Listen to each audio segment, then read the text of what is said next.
Rebonjour à tous, rebonjour à toutes, et cette fois ça y est, il est temps de terminer ces vidéos de début d'année 2023 et de bilan de 2022 avec le top 10 des films que j'ai le plus aimé voir dans l'année. Encore une fois, c'est une question d'appréciation personnelle et pas de qualité intrinsèque du film. Pour le coup, les tops ont été beaucoup plus compliqués à faire que les flops. Ça a été beaucoup plus compliqué de comprendre lequel va être au-dessus, lequel va être en dessous, etc. Et j'ai notamment eu un remords avant de faire cette vidéo, parce que je voulais que 3 films se retrouvent mentionnés dedans, et donc je vais faire des petites mentions honorables avant de rentrer dans les tops. Je voudrais une mention honorable pour Revoir Paris, qui vient de faire gagner un César à Virginie Efira, qui est totalement mérité, et le film lui-même est vraiment fascinant, ultra intéressant et très touchant sur donc, la réaction aux attentats du 13 novembre 2015.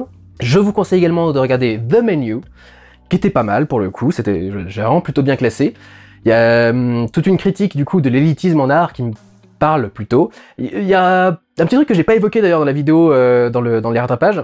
Il y a un personnage qui a l'air d'être une accusation des gens comme moi en fait, des youtubeurs ou des trucs genre qui sont des vulgarisateurs par exemple. Et Ralph Fiennes vient les voir en disant c'est à cause de vous qu'il n'y a plus aucun rêve dans le monde, etc. etc. Et en fait je suis pas tout à fait d'accord avec cette façon de voir le truc, et je comprends pas non plus le côté...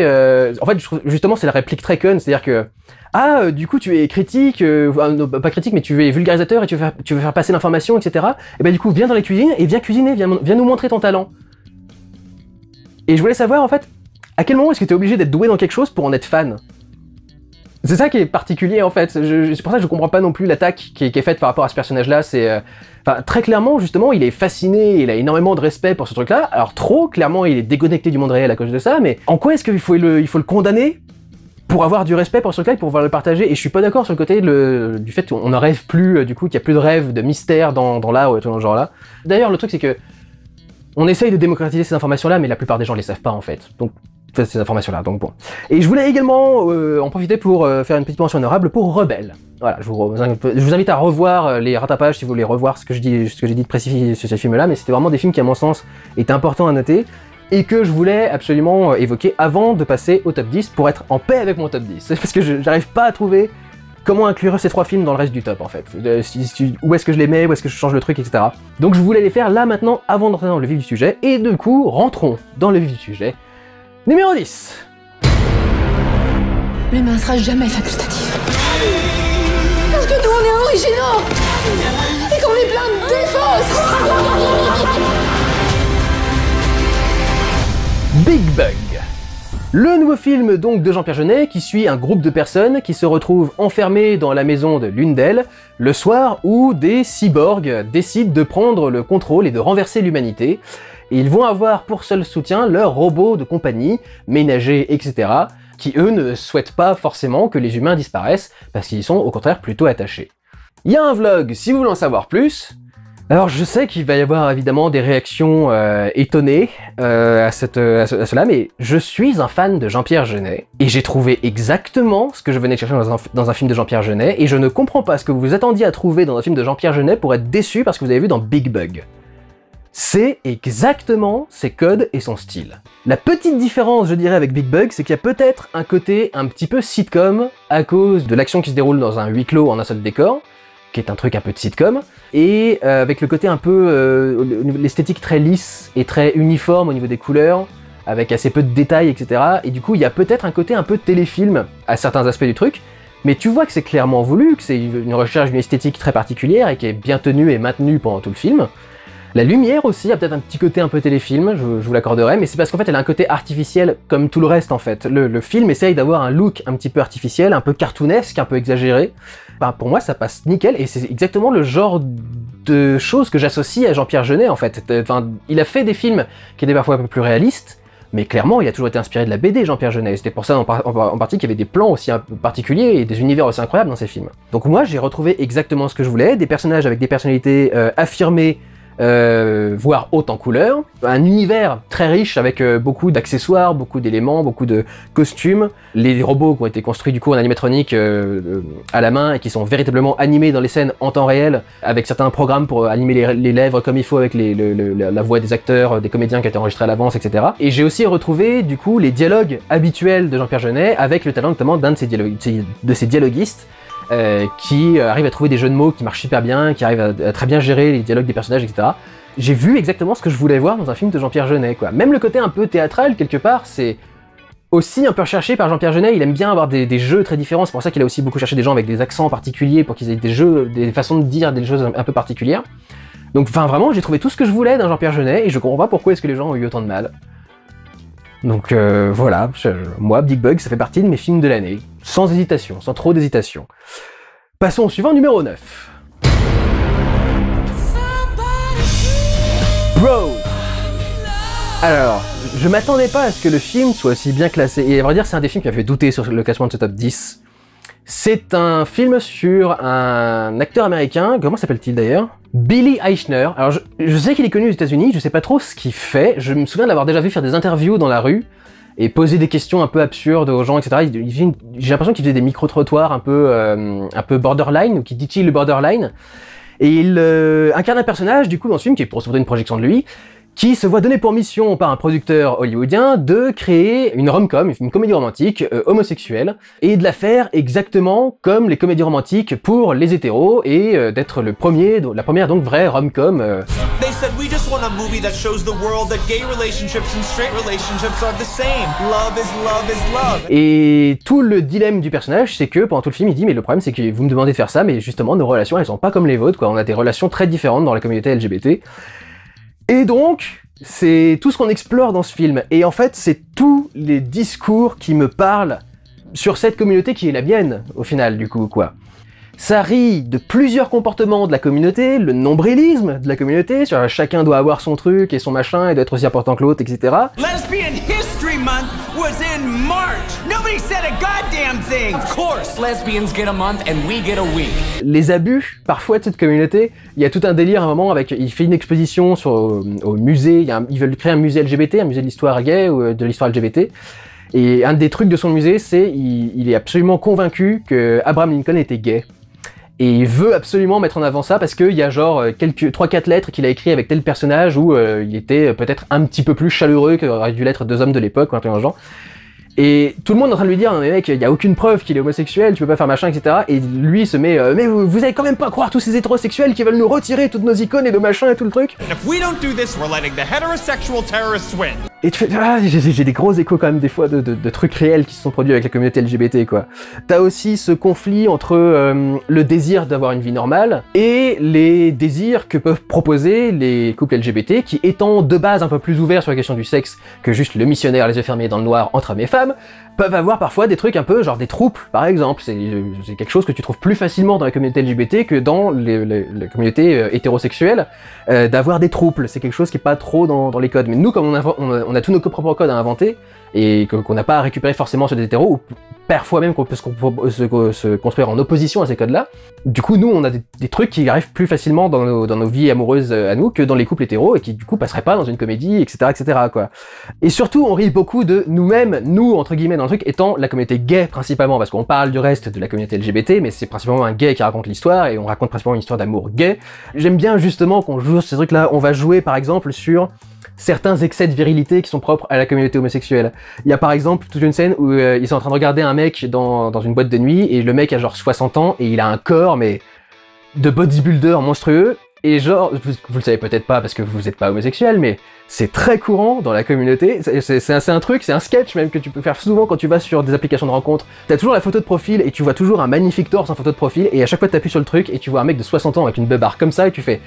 c'est pas possible, et au bout d'un moment tu vois une photo large, et tu vois la tête et le corps en dessous, et tu fais putain mais comment est-ce que les deux peuvent aller ensemble? Comment est-ce que je peux être autant attiré par le bas du corps et pas par le dessus? Enfin, et c'est un truc typiquement qui vient de notre communauté, parce que on a pendant très longtemps, notamment, surtout si on a des vieux par exemple aujourd'hui, on a très longtemps eu un aspect très superficiel, basé sur la question du physique, et je dois dire qu'on l'est encore un peu aujourd'hui. Donc il y a cette question de la virilité, du travail du corps, et du besoin d'avoir des mecs musclés par exemple dans ces blagues. T'as les échanges de SMS virils, le genre de phrases qu'on se fait, comment est-ce qu'on essaie d'avoir l'air détaché, etc. Ou pareil, dans les rapports sexuels eux-mêmes, il y a des fois des délires virilistes, de certaines répliques que tu sors pour essayer de te la jouer un peu macho, un peu machin, un peu viril, et c'est...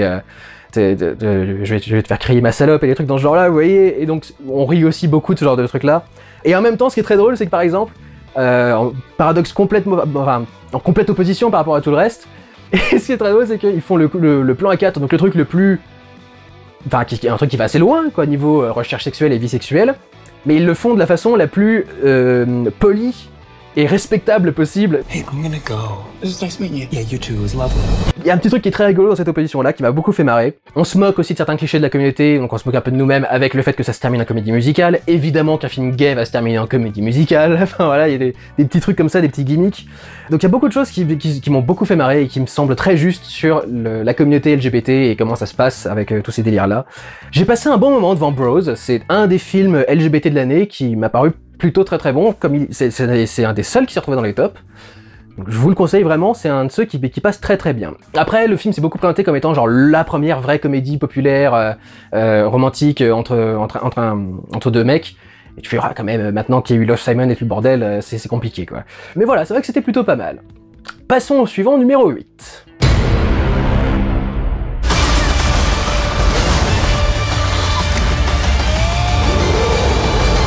The Sea Beast, ou Dragon, le remake dans l'eau. C'est vraiment un petit peu ça, quoi.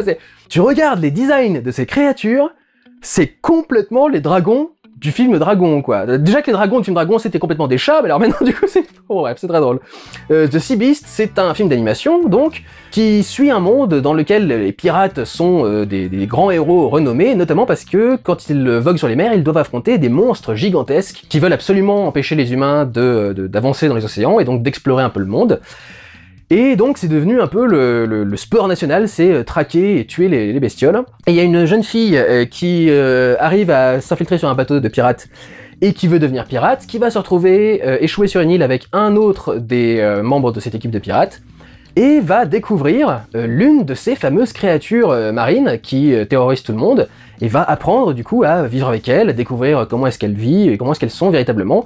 Et bien évidemment, en vérité, elles sont pas bien méchantes, et il y a tout un tas de trucs à expliquer pour le conflit entre les humains et les monstres. Et donc en fait, si tu regardes bien, même jusqu'au résumé de l'histoire, c'est le dragon quoi. Le premier film Dragon, c'était ça, hein, c'est « Ah dis donc, c'est une tradition de buter des dragons, alors faut que t'ailles buter des dragons pour devenir un adulte, etc. » Et puis le mec il va aller buter un dragon, il se rend compte que le dragon il est super gentil, super sympa.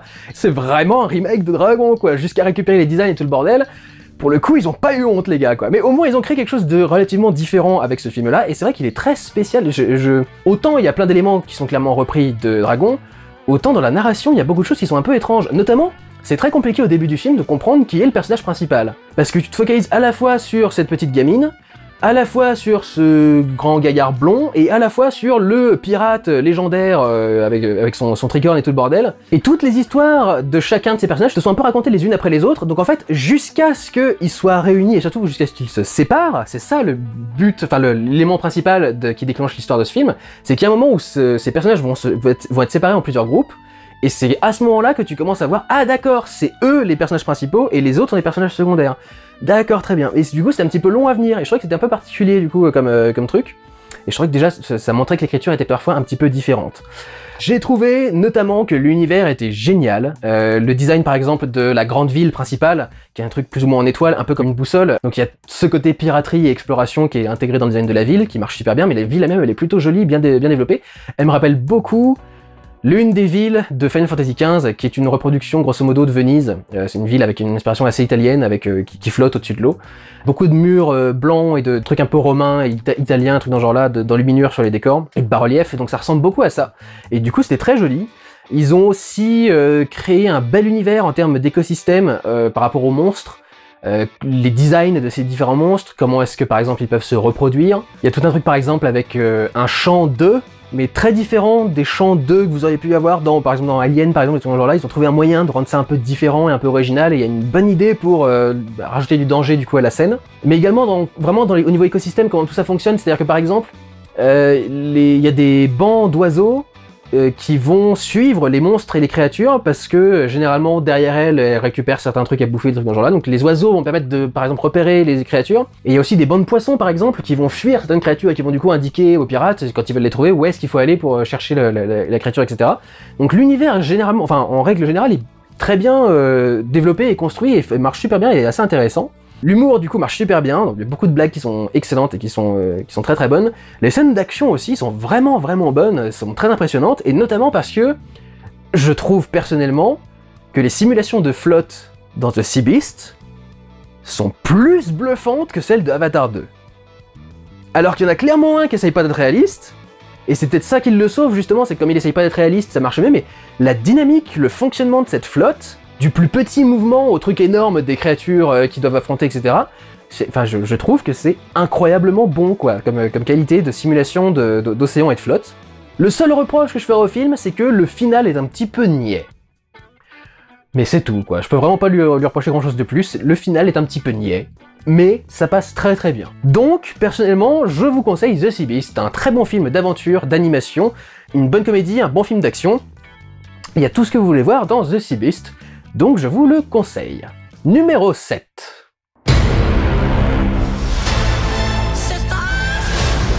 Hocus Pocus 2. Alors c'est là, en fait, à partir de ce moment-là, que les classements étaient compliqués à faire, parce qu'il y en a certains du numéro 7 au numéro 1 que j'ai déjà revus plusieurs fois dans l'année. Et du coup, je me dis que ceux-là sont forcément des films que j'aime beaucoup, mais je me dis aussi qu'il y a des films qui sont très très bons, et que t'as pas forcément envie de revoir plusieurs fois. Donc j'ai eu des petits conflits intérieurs à ce niveau-là. Au final, je suis parti sur Hocus Pocus 2, qui a déjà eu un vlog, donc je vous invite à aller le voir si vous voulez avoir des informations. Il y a eu un vlog sur Hocus Pocus 1 et 2 en même temps d'ailleurs. Mais, pour résumer de façon très simple et rapide, c'est une très bonne suite, à la fois fidèle à l'original et créative et originale, elle-même. C'est ironique et original a un sens complètement différent, alors que j'ai utilisé... Ouais, bon, bref. C'est très drôle et très rythmé. Évidemment, il y a les passages de comédie musicale qui aident à ça, mais surtout la façon de jouer des sœurs Sanderson, donc des 3 actrices principales. Il y a donc les excellentes comédiennes, à la fois le trio de base, Sarah Jessica Parker, Bette Midler et Katy Najimy, mais aussi les 3 gamines qui sont engagées pour jouer les sorcières jeunes, et aussi les jeunes nanas de l'époque moderne qui vont avoir affaire aux sorcières dans l'époque moderne. Il y a un petit côté cheap parfois, mais complètement assumé. Par exemple, au tout début, les sorcières débarquent dans la forêt. Et très clairement, le décor de la forêt, il est entièrement fait en studio, parce que déjà la forêt s'arrête de façon assez nette, presque. La lune dans le ciel fait 17 fois la taille que devrait avoir la lune dans le ciel en principe. Et il y a un truc de ouf surtout, c'est qu'il y a des éclairs qui débarquent dans le truc, pour montrer du coup, c'est catastrophique, les sorcières sont revenues, etc. Et si vous regardez bien, les éclairs arrivent du sol. Ce qui est un non-sens absolu. Mais c'est bien pour montrer que du coup, le truc assume complètement son côté parfois un peu cheap, et surtout son côté un peu camp. Donc le camp, c'est la culture qui a donné par exemple les drag queens, culture de l'exagération et de l'expression de féminité vraiment exagérée. Typiquement les drag queens, quoi. Vous savez, les sourcils gigantesques qui sont repeints avec des couleurs particulières, les grandes choucroutes, etc. Le film ne commet pas le défaut habituel de tomber trop loin dans les memberberries. Il y a des éléments du premier film qui reviennent dans le deuxième, mais il y en a aussi plein qui ne reviennent pas, ou alors qui sont évoqués vite fait, pour une référence visuelle, mais pas du tout intégrés au scénario. Par exemple, le chat Binks. Il y a un chat noir à un moment ou à un autre, et il ne sert à rien, c'est pas Binks, c'est pas quoi que ce soit, il est pas utile au scénario, c'est juste, on a mis un chat noir parce qu'on sait très bien que Hocus Pocus 2 et chat noir, enfin Hocus Pocus en général et chat noir, c'est lié quoi. Mon seul reproche, ça va être la fin un peu trop gentillette. Mais à part ça, c'est tout. Donc si vous voulez en savoir un peu plus, je vous envoie vers le blog, et on va passer au numéro 6.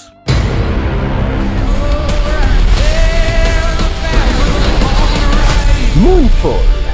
Là aussi, il y a déjà eu un vlog, donc je vous renvoie vers ce vlog si vous voulez avoir un avis plus complet et détaillé.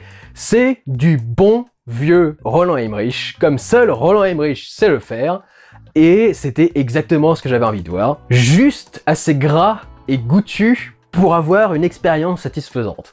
C'est exactement le style de film que je voulais voir, notamment après tous les problèmes posés par le Covid, et après des années de MCU qui dominent les blockbusters, etc. J'étais content de voir enfin du pur Roland Emmerich, quoi, de la pure démesure. J'ai eu une expérience très satisfaisante, j'ai vu exactement ce que je voulais voir. Quelques VFX, donc effets spéciaux CGI, un peu passables, notamment pour ce qui se passe sur la Terre. Ce qui se passe sur l'espace, ça marche beaucoup mieux. Je les ai revus du coup, maintenant que je l'ai en Blu-ray, je l'ai racheté, j'ai pu voir mieux. Les noirs sont un tout petit peu trop profonds par rapport au reste de l'étalonnage du film dans certains plans d'effets spéciaux, et je me demande s'ils n'ont pas fait ça pour essayer de cacher du coup certains problèmes. J'espère que ce n'est pas le semi-échec en salle qui fait que Roland Emmerich est maintenant en train de dire qu'il va prendre sa retraite. Il a 2 projets en cours là, il est en train de tourner un film qui s'appelle Maya Lord, qui sera grosso modo Apocalypto mais version Roland Emmerich. Deuxième fois, puisqu'il a déjà fait 10 000 qui étaient déjà sur le même principe, mais là cette fois-ci c'est vraiment dans l'univers Maya. Et il a après une série à faire sur les gladiateurs. C'est comme par hasard, Roland Emmerich qui va filmer un truc où les mecs sont constamment à poil, bien musclés, en train de... les muscles huilé et tout le bordel, etc. Dis donc, ça m'étonne que Roland Emmerich aille là-dedans. C'est la première série du coup qu'il va réaliser, ça peut être sympa. Il y a apparemment Anthony Hopkins qui va jouer dedans, qui va jouer un empereur, je sais pas lequel exactement. Ça peut être pas mal, mais du coup, voilà, j'espère que c'est pas la fin de la carrière de Roland Emmerich, parce que ça me ferait chier qu'il s'arrête maintenant, quoi. C'est vraiment le genre de film que j'aime beaucoup, ce que fait Roland Emmerich. Il faudrait juste qu'il arrive à trouver un sujet qui passionne à nouveau les foules, quoi. Je pense que c'est ça qui lui manque, en fait. Depuis 2012, il a pas retrouvé un sujet qui était vraiment fédérateur, qui allait réunir le grand public en salle. Et c'est ça qui lui manque. S'il a juste la bonne idée, avec son style de réalisation habituel, il fera un carton à nouveau en salle. Donc ça me ferait chier qu'il s'arrête maintenant. Voilà pour ce qui était de Moonfall, passons maintenant au numéro 5.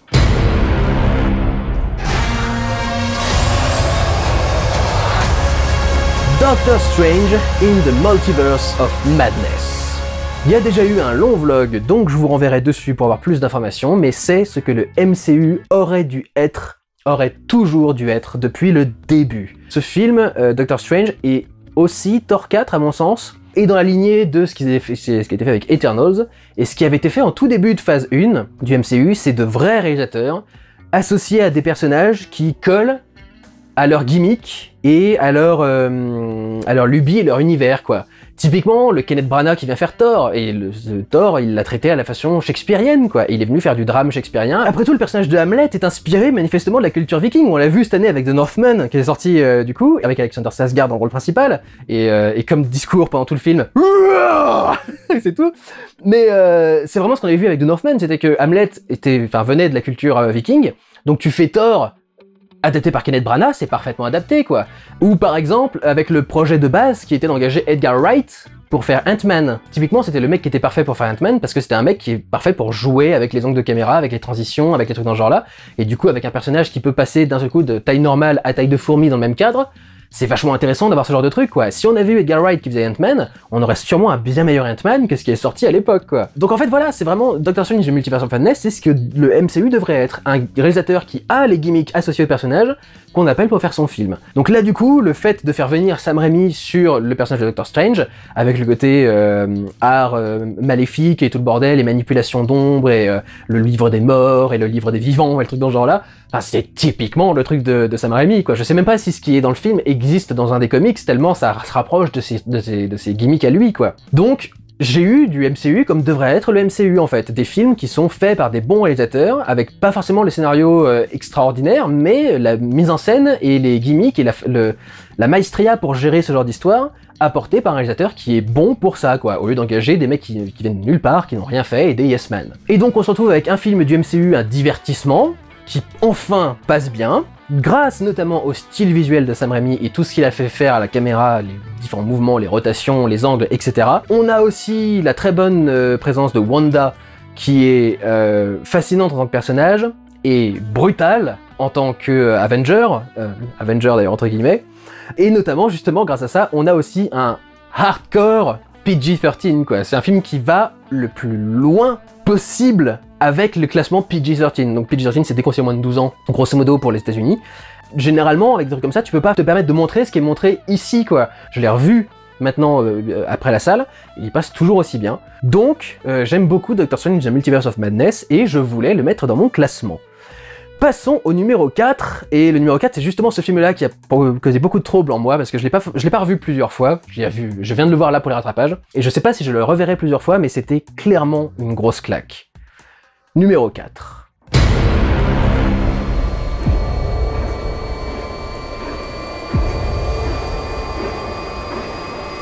Athéna. Cet excellent film suit des jeunes de banlieue qui ont transformé leur propre cité en forteresse, et en fait tous ces jeunes sont très énervés par rapport aux flics à cause d'une histoire tragiquement classique où une personne a été interpellée très violemment par la police et en est décédé. Les jeunes exigent donc des explications, et dans la cité, les membres sont partagés entre, d'un côté, Karim, qui est celui qui veut foutre la merde, et qui exige des explications et que les flics fassent ce qu'ils demandent, et un de ses frères, qui s'appelle Abdel, et qui lui est militaire, donc à la base il est plutôt pour le respect de l'ordre, et il voudrait éviter qu'il y ait trop de choses qui déconnent dans la cité dans laquelle vit sa famille. Et le film enfin, c'est une maestria de A à Z. C'est incroyablement bien géré. C'est de l'excellence technique et esthétique. Les angles de caméra, les mouvements faits par la caméra, la coordination des plans qui sont pour la plupart des plans séquences. Il me semble que le film c'est genre 5 ou 6 plans séquences à la suite, voire même peut-être un seul plan séquence, mais je crois qu'il y a des cuts par-ci par-là. Faire en même temps un gros déplacement du coup de tes acteurs et de ton équipe technique. Typiquement, il y a la scène où tu vas du commissariat jusqu'à la cité, où tu dois du coup déplacer toute ton équipe technique en même temps, et c'est sûr que tout se passe bien pendant tout le truc. Et t'as des cascades à déclencher pendant le trajet, t'as des acteurs réels qui sont mis au milieu de cascades, de la pyrotechnie, parce qu'il y a des trucs qui explosent, et des trucs dans ce genre-là, et donc, il y a tellement de trucs à gérer dans ce film, et c'est incroyablement bien géré de A à Z, quoi. Les plans séquences sont tous magistraux, ils te transmettent du coup une tension qui s'arrête jamais du début à la fin du film, vraiment quoi. Tu sens depuis le début que tout est super tendu et ça ne s'arrêtera jamais. Il y a une exploitation parfaite et totale des décors. Cette cité, elle est explorée de la cave au toit, en passant par chacun des étages, à certains appartements, etc., aux cours centrales. Enfin vraiment, le mec, il a exploité tout ce qu'il pouvait exploiter dans son décor. Avec aussi, par exemple, les déplacements de certains individus qui doivent aller d'un point à l'autre pour essayer de trouver des trucs, qui permettent de voir aussi des histoires bis qui se déroulent à côté, en parallèle de l'histoire principale. Et les plans en plus sont absolument magnifiques, c'est filmé en 2.20, donc c'est le format en principe scope IMAX 70 mm on va dire plutôt. 2001 Odyssée de l'espace par exemple est en 2.20. Donc il y a un côté ultra esthétique et abouti artistiquement. Vraiment c'est les plus beaux plans avec les meilleurs mouvements de caméra, avec les meilleures optiques, les meilleures actions à filmer dans le truc, etc. Enfin c'est vraiment...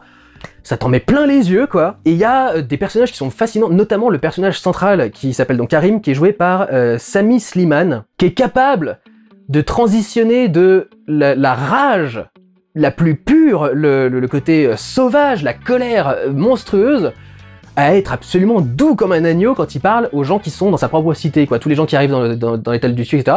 C'est vraiment, tu le vois en train de passer, ouais, venez là pour bloquer tel truc, et venez faire machin, etc. Et puis là, il se tourne, c'est, mesdemoiselles, voulez-vous bien remonter à l'étage pour éviter d'avoir des soucis, etc. Vraiment, il est super calme, et c'est filmé en plan séquence, quoi. Donc l'acteur, il faut qu'il sorte d'un seul coup de son registre pour arriver dans un autre, de façon ultra brusque, et genre, dès qu'il est parti, dès qu'il a fini avec les deux vieilles, il repart de l'autre côté, et c'est, ouais, il brûlait ça aussi, machin, enfin c'est...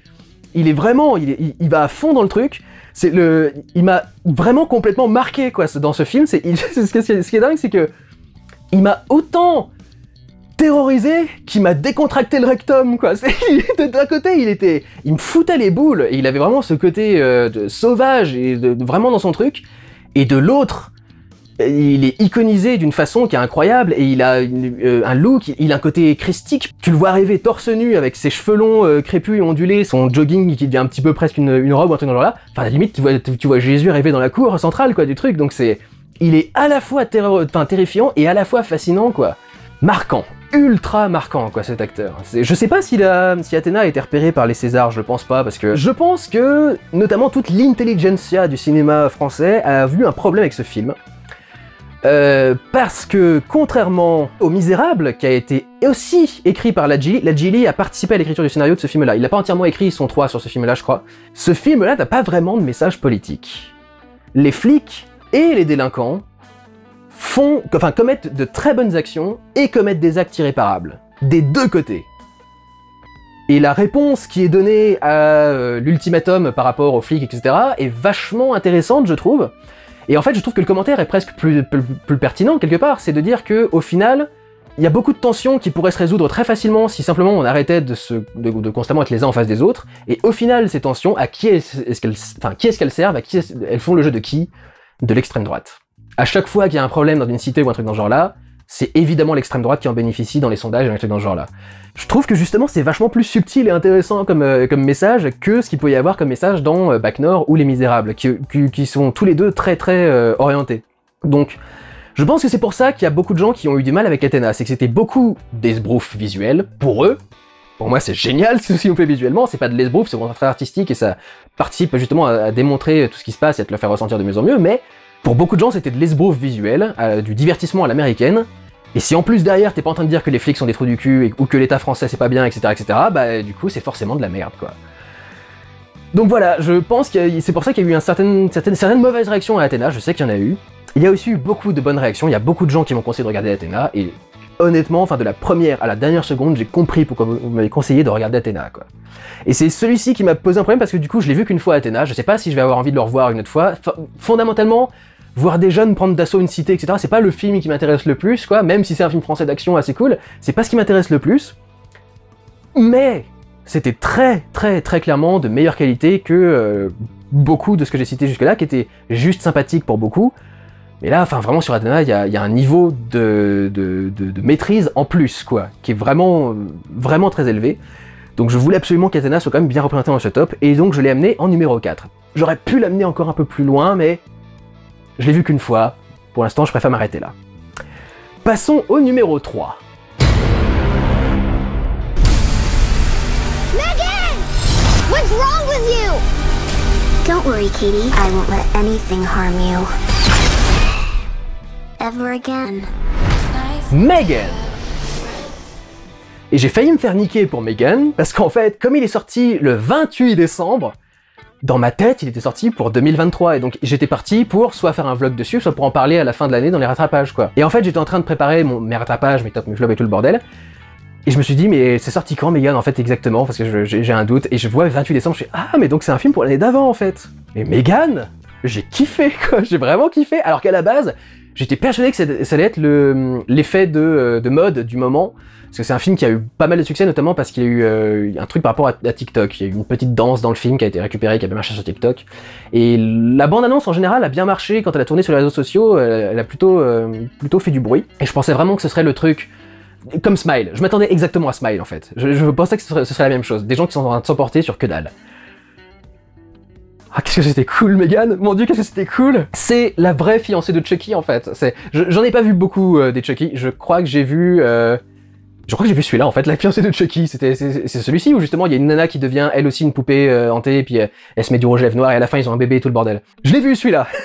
Et Megan, enfin, c'est l'héritière, en tant que personnage de film d'horreur, de Chucky. Avec certains des trucs d'ailleurs par rapport au film qui sont dans la grande lignée des films des films d'horreur qui ont marché dans l'histoire. Notamment le fait que le film à la base devait être beaucoup plus gore et violent que ça, il devait être normalement classé interdit moins de 16 ans. Et ils ont décidé, quand ils ont vu le succès que la bande-annonce avait sur internet, de faire le film PG-13 pour que tout le monde puisse aller le voir, et notamment les ados qui allaient peut-être trouver le truc cool. Et donc il y a des scènes d'assassinat dans le film, mais qui sont assez édulcorées. Et il existe une Director's Cut plus gore qui va sortir en VOD là, je sais pas si elle est sortie quand je fais cette vidéo ou si elle va sortir. Mais je sais qu'il y aura une version Director's Cut, et je sais qu'il y a eu quasiment la même chose pour certains des Halloween. Je sais qu'il y a des Halloween où toutes les scènes de mort ont été refaites ou coupées, censurées par rapport, enfin, entre la version Director's Cut et cinéma. Et du coup, c'est une grande tradition de ce genre de film. L'histoire de Megan, c'est que une jeune femme qui est ingénieure dans une entreprise de fabrication de jouets a développé pendant très longtemps un prototype d'ami virtuel avec laquelle les enfants pourraient interagir et qui pourrait du coup être leur moyen d'accéder à beaucoup de choses, par exemple internet ou des trucs dans ce genre-là, avec en plus une petite grille de protection parentale par exemple, si t'avais envie, etc., etc. Et cette meuf se retrouve obligée d'accueillir sa petite nièce, puisque les parents de sa petite nièce viennent de mourir dans un accident de voiture. Et comme elle ne sait pas s'en occuper, elle ressort des cartons son prototype de Megan, elle y met fin. Et elle confie quasi entièrement l'éducation de cette gamine à Megan, parce que elle était pas du tout faite pour être mère, enfin, préparée à être mère, j'ai envie de dire plutôt. Peut-être pas faite non plus pour être mère, mais en tout cas elle était pas préparée pour être mère. Et du coup, elle a du mal à gérer une gamine, elle sait pas trop comment est-ce qu'elle doit gérer en plus son deuil à cette pauvre gamine qui vient de perdre ses deux parents. Donc elle décide de tout confier à la poupée. Et petit problème, la poupée, elle est pas totalement saine dans sa tête, et il va se passer des problèmes avec son programme et tout le reste. J'ai beaucoup apprécié Megan. C'est notamment à cause de son ton extrêmement caustique. Le film démarre littéralement avec une pub pour un jouet, et c'est genre, la musique, les chansons de la pub, c'est « Tu avais un chien, mais il est devenu vieux et il est mort, alors maintenant voici le machin habituel !» C'est quoi cette chanson complètement dingue? I had a dog, she was my only friend, but she got old and died. Déjà, le film démarre avec ça, tu te dis qu'il y a un truc qui est cool, quoi. Il y a aussi tout un jeu par rapport à la mort des parents de la gamine, qui n'arrive pas du tout comme tu penses la voir venir, et il y a plusieurs moments, plusieurs fausses pistes sur le truc, où tu penses que c'est quand la mère va se retirer pour mettre la ceinture à sa fille, qu'il va y avoir un problème, etc. Et en fait, c'est jamais où tu penses qu'il va y avoir le problème, et le problème finalement il arrive, mais genre, de façon limite comique justement aussi, quoi. Il y a aussi un ton très caustique sur l'univers du jouet en général, notamment à coup d'espionnage industriel, de ce qui est proposé comme capacité sur certains jouets, des risques qu'il peut y avoir avec la sécurité de certains trucs, etc., etc. Et il y a un des trucs caustiques, c'est que par exemple, comme beaucoup des intelligences artificielles qui existent aujourd'hui, elles peuvent se débrouiller par elles-mêmes en allant chercher des informations sur internet. Et en fait, je suis quasi certain que la poupée devient psychotique parce qu'on lui a demandé de se renseigner sur la mort et le deuil, par rapport à la fille du coup, qui vient de perdre ses parents, en allant sur internet. Je sais pas si vous savez, mais il y a des IA qui ont été créées et qui ont été lancées, notamment il y en a une qui avait été lancée par Microsoft sur Twitter.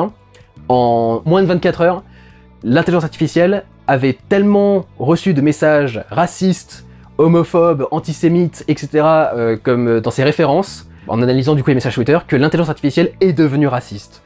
Tu sens qu'il y a un commentaire là-dessus. Tu sens qu'il y a un commentaire en règle générale sur la place des technologies, notamment auprès des enfants. Grosso modo, Megan, c'est une métaphore de l'iPad, de n'importe quel écran sur lequel tu mets des enfants et qui du coup se retrouve plus attiré par l'écran que par le reste du monde, parce que forcément il y a beaucoup plus d'activité là-dessus que dans le reste du monde, quoi.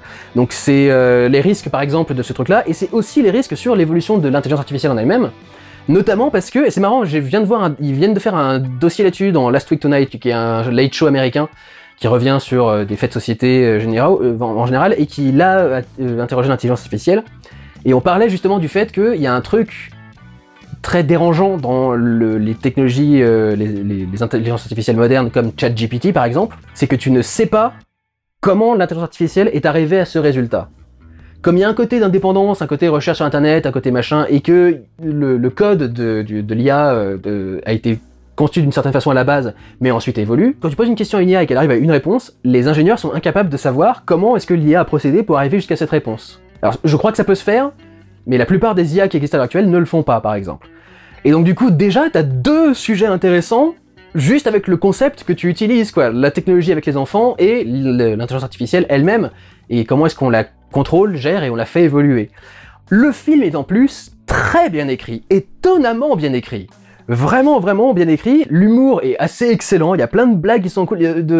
Déjà, la voix de base fait un petit peu voix de GLaDOS à certains moments. Bon, il y a la petite danse TikTok, je trouve ça absurde, elle a aucune raison de danser dans cette scène-là, c'est complètement con, mais c'est vrai que c'est rigolo. Et par contre, c'est vrai que c'est très très ironique quand t'as Megan, donc un androïde, qui est en train de chanter I am titanium. C'est vrai que c'est très ironique du coup comme truc. Et les persos aussi sont vachement bien écrits, notamment l'héroïne. C'est intéressant de revenir un petit peu sur son personnage, et tu comprends tout de suite justement le côté je suis pas prête, je suis pas faite pour avoir cette gamine, je sais pas comment avoir cette conversation avec elle, et le fait qu'elle panique et qu'elle décide de tout rejeter sur Megan, ça paraît extrêmement crédible. Ce qui paraît moins crédible, c'est combien de temps est-ce qu'elle met avant enfin de corriger ses erreurs, mais c'est le scénario, on va accepter que ça a été écrit comme ça pour le scénario. Mais vraiment, le scénario est vraiment intelligent parce que par exemple, ils arrivent à cacher très intelligemment de l'exposition dans les publicités. Il y a un moment où on commence à préparer Megan, et pour arriver jusqu'au moment où Megan existe et où le prototype est en train d'être testé, etc., il y a toute une pub qui est en fait, vous savez, les pubs qui passent en interne, pas vraiment les pubs qui sont à la télé, mais les pubs qui passent en interne auprès de certains partenaires, auprès des différents revendeurs de jouets par exemple, etc., pour leur montrer ce qu'on est en train de créer et ce qu'on va amener sur le marché. Et donc avec cette pub, tu fais passer de l'exposition et tu fais disparaître les ellipses temporelles qui permettent d'avancer plus vite dans le scénario. Et il y a aussi de bons retournements qui sont bien traités, et notamment il y a une scène où on doit présenter Megan à l'entreprise de jouets pour laquelle on l'a créée.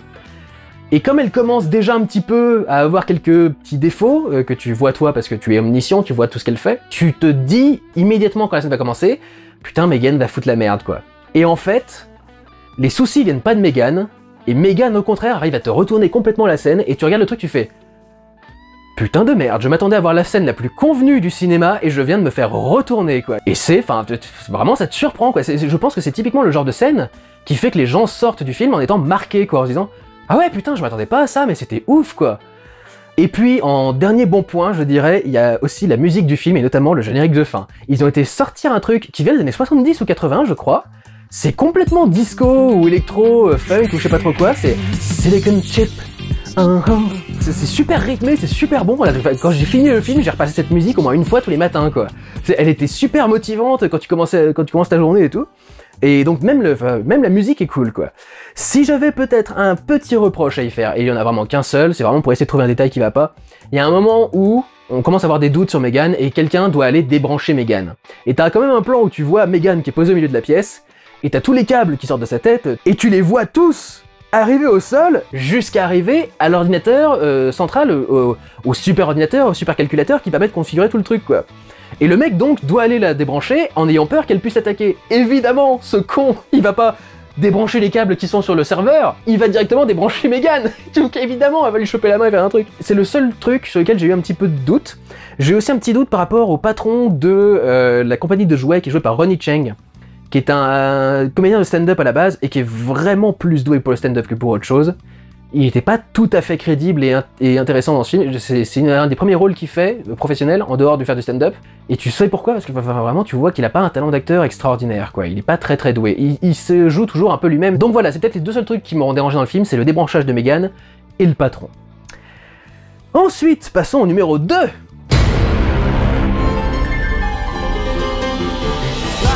Everything, Everywhere, All at Once.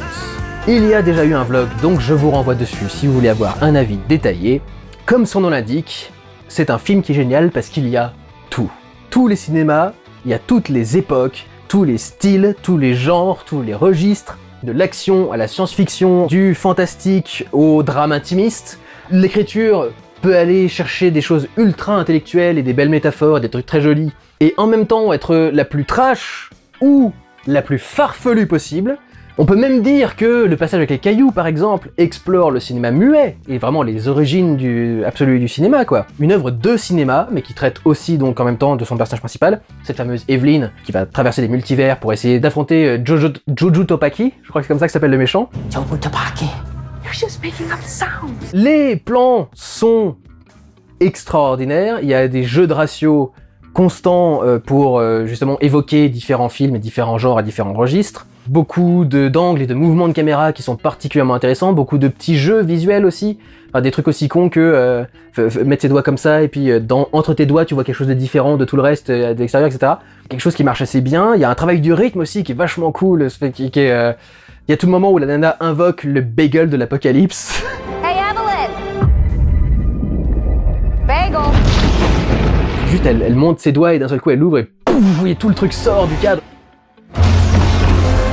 Enfin, juste dans le motion design, la façon simplement d'enchaîner les choses à l'écran et de les faire bouger, de faire vibrer la caméra, etc. De faire les transitions et tout ce qui s'ensuit, enfin c'est ultra poussé, ultra recherché et ultra intéressant.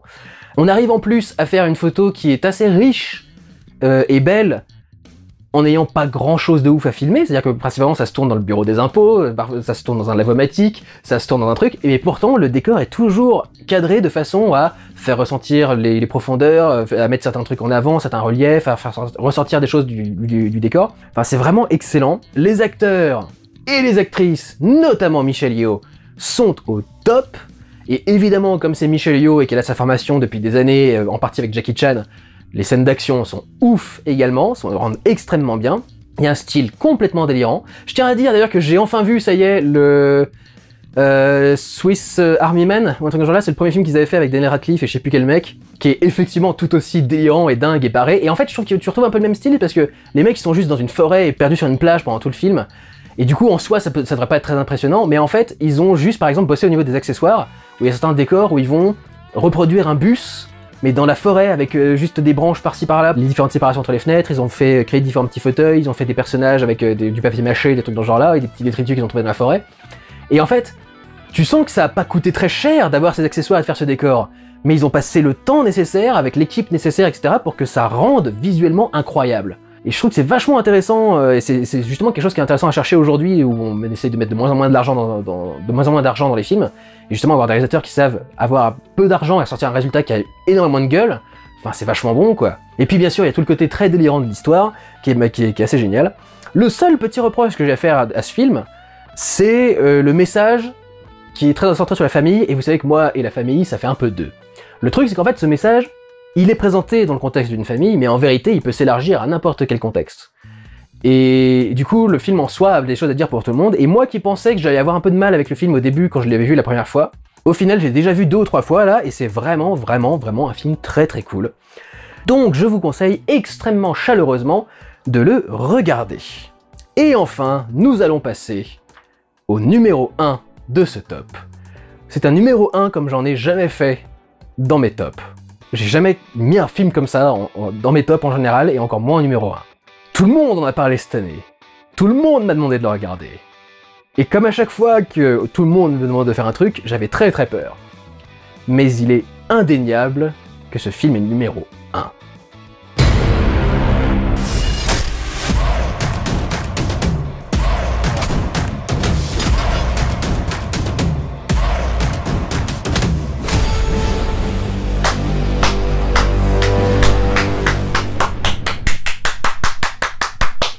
Ah la vache!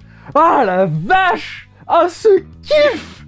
Ce kiff absolu! C'est un film qui nous fait retrouver toute la folie perdue des films, notamment américains des années 80-70, à l'époque où on se limitait beaucoup moins sur tous les délires qu'on présente à l'image, où on essayait beaucoup moins d'aller chercher du vraisemblable ou du réaliste. C'est un film qui est absolument entier et pur. Et c'est un bonheur de le regarder à cause de ça. Je dis entier et pur parce que c'est pas le scénario le plus original du monde, faut quand même l'admettre quoi. L'histoire des frères ennemis, les deux mecs qui deviennent potes et puis en fait ils se rendent compte qu'il y a quelque chose qui fait qu'ils devraient être en conflit l'un avec l'autre et puis justement ils se demandent est-ce qu'on va se battre l'un l'autre ou est-ce qu'on va se battre ensemble pour essayer d'aller sur un but commun. Et tout le scénario fonctionne grâce à beaucoup de facilité. Genre par exemple les deux personnages se rencontrent par le plus grand des hasards au moment où il y a un gamin qui est en danger sur une rivière et ils arrivent en se voyant tous les deux sur le pont et tu sais pas comment ils se voient sur le pont et ils arrivent à se comprendre juste avec les regards et avec quelques gestes pour mettre en place le plan le plus délirant pour essayer de sauver ce gamin, et on s'en bat les couilles parce que le délire est infiniment plus satisfaisant que de se poser constamment la question de savoir si c'est faisable ou pas, quoi. J'ai découvert le film, je pense que comme beaucoup de gens, ils diffusent surtout la scène du pont, quand ils essayent de parler de ce film dans d'autres chaînes YouTube et dans des trucs dans ce genre-là. J'ai vu ce truc-là, je me suis dit, ouais bon, d'accord, ça a l'air assez déjanté, etc., mais je me suis dit, bon, ça va être... la scène de fin, du milieu, du climax, etc. C'est la première scène! Toutes les scènes d'action ensuite vont au-delà de ce délire! Il y a un passage où on se lance des pumas à la gueule! Il y a un passage où on fait du limbo sous un tigre! Du limbo sous un tigre! C'est incroyable! Et quand on va plus loin, il y a une putain de scène. Je ne peux pas vous montrer des images. Parce qu'honnêtement, quand je l'ai vu arriver à l'écran, j'en ai chialé tellement c'était extraordinaire, quoi. Vraiment, enfin, j'ai l'œil qui mouille en se disant « Oh mon dieu, mais quelle liberté, c'est extraordinaire, quoi. » Enfin, ils se sautent l'un au-dessus de l'autre, il y en a un qui se met sur les épaules de l'autre, et ils agissent comme un seul homme, l'un au-dessus de l'autre. Donc c'est genre, c'est vraiment le truc indien, quoi. C'est limite, c'est Shiva ou je sais pas trop quoi, avec... Ils ont 4 bras, et 2 jambes, et 2 têtes, du coup, il y en a une là et une entre les jambes de l'autre. Et ils sont un seul homme pour se battre contre les autres, les uns sur les chorégraphies, les bastons, les mouvements, les enchaînements, mais c'était extraordinaire! C'était extraordinaire! Mais vraiment, quoi, c'est l'un des trucs les plus cool que j'ai vu de toute ma vie! Donc ça c'est surtout pour le côté entier, mais il y a le côté aussi pur du récit. Et le côté pur du récit, c'est que tu vois beaucoup de choses et tu dis, dans notre société à nous, si on était parti dans ces trucs-là, on aurait mis énormément d'ironie en fait. Notamment, c'est quand même une histoire à la base d'amitié virile. La base du film, parce que je vous ai parlé de beaucoup de choses, je vais pas parler du film. La base du film, c'est qu'il y a 2 grandes figures historiques indiennes. Alors ils existent pour de vrai, mais l'histoire est entièrement fictive, hein, bien entendu. Il y a un personnage qui s'appelle Bem et l'autre qui s'appelle Raju, ou Ram. C'est un truc un peu particulier. Je sais pas comment ça fonctionne les diminutifs de prénoms en indien parce que j'entendais jamais le prénom duquel il y avait les sous-titres dans tous les trucs. À chaque fois je voyais un truc différent. Mais donc il y a Bem et Ram qui sont tous les deux des très bons soldats, l'un travaillant pour le gouvernement anglais coloniste de l'Inde, à l'époque où c'était encore une colonie, et l'autre étant dans un petit village. Et en fait, l'administrateur de l'Inde kidnappe une petite fille qui vient du village dans lequel est Bem. Et comme Bem est le protecteur du village, il est envoyé pour essayer de la retrouver. Le problème, c'est que justement, l'administrateur, eh ben c'est le gars qui est le patron de Raju ou Ram, qui est donc quelqu'un d'aussi puissant que Bem. Ils sont tous les deux considérés comme des forces de la nature. Il y en a un qui est mis en parallèle avec le feu, l'autre qui est mis en parallèle avec l'eau, et donc c'est tous les deux des forces de la nature, aussi fortes l'une que l'autre, mais qui œuvrent, notamment au début de l'histoire, pour des causes différentes. Comme on est dans un film d'action indien d'autant plus, c'est évidemment tous les deux des modèles de virilité. C'est tous les deux, ils ont des bras comme ça, ils ont des pecs qui sont plus gros que des seins de meufs. Enfin, ils ont des corps qui sont assez ouf. Et donc, ils sont particulièrement virils. Et on met en avant leur virilité dans ce film. Et donc, t'as déjà le côté les deux ennemis en vérité qui deviennent amis, qui a un côté un peu cheesy, qu'on a déjà vu pas mal dans certains de nos vieux scénarios notamment. Mais t'as surtout le montage buddy movie, t'as l'impression de voir un sketch des Inconnus en fait. Tu vois deux mecs avec des barbes comme ça, des muscles comme ça, etc., qui sont limite en train de se tenir le petit doigt en courant dans les champs en Inde, etc., et vraiment en se promenant comme ça au ralenti, qui se font des petits jeux, qui se balancent des trucs, qui se font des ah et des machins et des clins d'œil et tout ça. Et ça fait tellement gay, ça fait tellement homoérotique. Mais justement, ils ont pas l'ironie d'essayer de les considérer comme ça, ou ils ont pas le côté sérieux et revendicateur d'essayer d'afficher un couple gay qui serait bien passé, etc. Je pense qu'ils se sont pas autorisés non plus, parce que c'est des personnages historiques, mais c'est ça qui est pur en fait. Tu vois tous les trucs où le film aurait pu devenir cynique, et le film ne devient pas cynique. Et c'est pour ça justement que t'arrives à rester au fond dans cette épique, qui est un peu cheesy, mais qui te capte à 200%, parce que justement les émotions sont pures, les émotions sont pleines, les émotions sont complètes, et on en a jamais honte, et on te les montre, et on les met en avant, etc., etc., quoi. Tu vois la relation qui se crée du coup par la suite, c'est vraiment le... Il y a un moment, c'est super touchant, mais il y a un moment où ils sont tous les deux en train de danser, en sorte de défi par rapport aux riches blancs qui sont dans le truc, et les riches blancs se mettent à rentrer dans le défi, donc les blancs se mettent à danser face aux indiens, etc., et donc c'est une sorte de concours à qui dansera le plus longtemps. Et il y en a un des deux qui fait exprès de rater parce qu'il voit que l'autre a très envie de sortir avec la meuf alors que lui il s'en fout. Et donc du coup il fait exprès de rater son truc pour que son ami puisse remporter le défi, etc. Et tu vois ça, tu fais... Oh mon dieu, qu'est-ce que c'est cute. Donc vraiment c'est ça qui est le truc pur, et c'est le truc entier aussi, parce que genre quand il y en a un des deux qui apprend du coup que l'autre est en fait son ennemi, en fait il détruit un mur de rage ou un truc dans ce genre là, et tu fais oh là là, mais oui bien sûr, mais bravo. C'est vraiment, enfin ça va tellement à fond dans le délire que c'est pour ça que ça marche quoi. C'est ça qui rend le truc cool. Le film est super long, il fait 3h20, mais honnêtement t'as envie d'en avoir plus. Enfin les mouvements de caméra sont ultra bien réfléchis, très libre, la caméra va faire des tours sur elle-même, faire des transitions, des panoramiques, des machins genre là. Il y a énormément de mouvements de caméra, certains d'ailleurs qui sont numériques très clairement, pour pouvoir se permettre de vraiment faire tous les mouvements qu'on a envie de faire. Et les effets spéciaux qui sont au-dessus sont tout à fait au niveau, quoi. En même temps, c'est le film le plus cher produit en Inde. Je suppose qu'ils avaient prévu à la base d'avoir des effets spéciaux de top qualité, mais les effets spéciaux indiens, c'est pas toujours de top qualité. Je sais pas si vous en avez vu, j'en ai vu quelques-uns notamment dans les vidéos de Corridor Crew, où ils réagissent à certains films, certaines scènes, etc., etc. Et c'est vrai que généralement, il y a un côté un peu toc et un peu particulier dans les effets spéciaux indiens. Là, pour le coup, ils sont tous absolument parfaits, quoi, de très très haut niveau. La musique, notamment, est très très cool. Les deux thèmes principaux, le thème de Bem et le thème de Raju, ils sont d'une classe. Ils sont extraordinaires.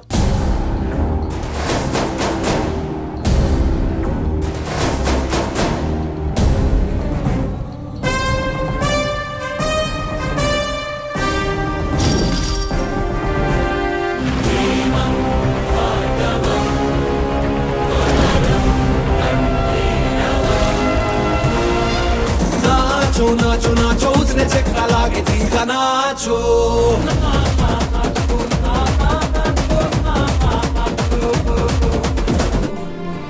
कोमुरम भी मूडो सूरज के शोलों से मिलना है तुझको. Et puis c'est aussi très démesuré en termes de certains environnements. Tu vois qu'ils ont reproduit certaines rues d'Inde particulières en effets spéciaux pour leur donner des... Elles s'étalent à des kilomètres et des kilomètres à vue d'œil. Et il y a aussi un bon travail au niveau des lumières. Il y a toute une soirée qui se fait justement, je crois que c'est grosso modo là où il y a la danse, qui se fait dans le château de l'administrateur. Et le château, ils ont foutu des lumières partout. Mais genre je sais même pas s'il reste un centimètre sur lequel tu peux foutre une loupiote sur le truc quoi. Ça dégueule de lumière et du coup ça fait très impressionnant, une grosse production value. Et ça marche très très bien quoi.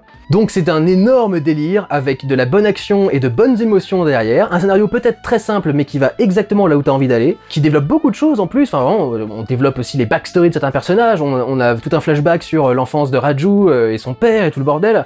Donc vraiment, tu vas loin dans l'exploration de ces trucs-là. Le titre apparaît au bout de 45 minutes. C'est la première fois de ma vie que je vois un film où le titre apparaît au bout de 45 minutes. Et c'est justifié par rapport à la durée complète du film, quoi. C'est-à-dire que si le film avait fait 2 heures, le titre a apparu au bout de 15 minutes, 20 minutes, un truc dans le genre là, quoi. Peut-être un petit peu moins. Enfin, c'est quand même absolument dingue, quoi. Et malgré tout, tout est cool, tout est super cool. Il y a vraiment un moment où tu crois que c'est la fin. Tu crois que t'es arrivé à la fin de l'histoire et tu te dis « Oh non, ça me ferait chier que ce soit fini maintenant, etc. » Et d'un seul coup, tu te rends compte qu'il te reste 1 heure de film. Et tu fais « Génial, il me reste 1 heure de film. » Vous vous rendez compte du nombre de films qui font genre même pas 1h45 et au bout d'1 heure on se fait chier. Je vous jure que dans ce film-là, les 3 heures et quelques de film, mais j'étais content de me les taper, quoi. Quand j'étais arrivé au bout de 2 heures, j'étais « Ah, j'espère que ça va pas se finir maintenant, c'est tellement cool, c'est tellement génial, etc. » Enfin, vraiment, t'es heureux? Tu es heureux de voir un film de 3 heures. J'ai pris un pied monstrueux, j'ai adoré le film, j'ai eu très envie de... Je vous avoue qu'à un moment, j'ai voulu refaire le doublage de la scène, en fait. T'as la nana qui va sortir avec Raju, qui le voit arriver. Quand j'ai vu la scène se dérouler, j'ai eu dans ma tête la voix de la meuf qui fait « Oh mon dieu, comment c'est possible, il est encore plus haute !» Il est encore plus haute que pendant tout le film, c'est même pas faisable, c'est pas humain, bordel.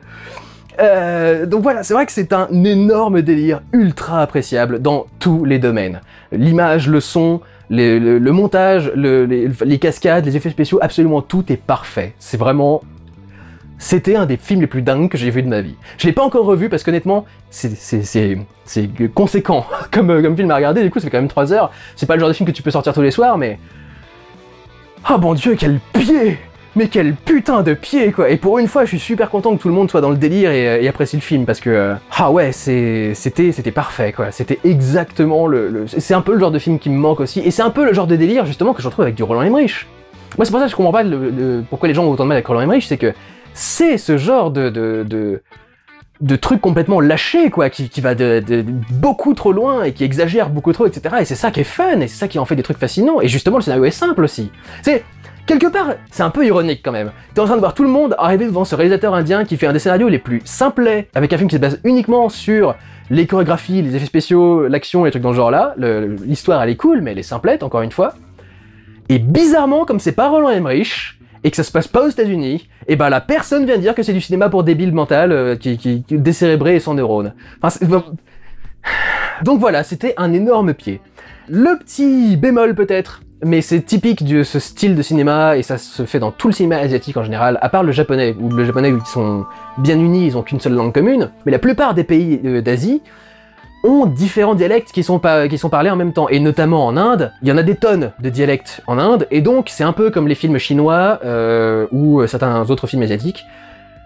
En gros, tout le monde est redoublé pendant tout le film. Même les personnages principaux, même dans les chansons, c'est constamment redoublé, et parfois pas toujours tout à fait bien synchronisé au niveau de la synchro labiale. Parfois, les lèvres sont un petit peu en décalage, le playback est pas tout à fait juste.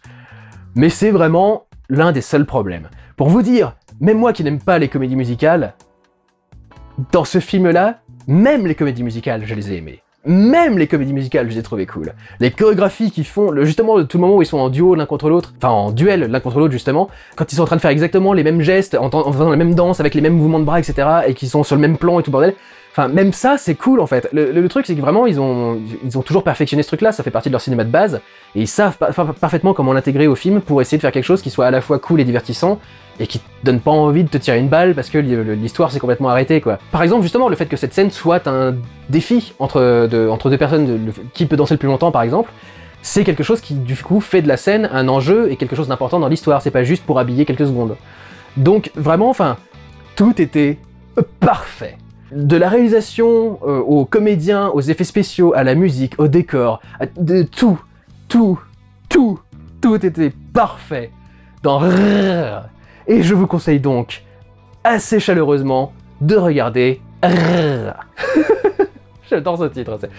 Voilà pour ce qui est donc de ces tops. Ça y est, on a enfin fini toutes ces vidéos de début d'année. Je vous retrouve dans très peu de temps, cela dit, pour qu'on fasse les vidéos sur les Oscars. J'espère que vous appréciez tout ce travail et que vous aurez apprécié les tops et les flops. Dites-moi ce que vous avez pensé de mes classements, n'hésitez pas à partager les vôtres également dans les commentaires. Et je vous retrouve très bientôt, on va enfin démarrer, ça y est, l'année normal, où je vais plus avoir autant de vlogs à faire, et où j'ai plus toutes ces vidéos de début d'année et tout le bordel et d'Oscar, et je vais pouvoir commencer la production telle quelle. Un petit peu hâte quand même d'arriver jusque là. Prenez soin de vous, allez voir des films, ciao!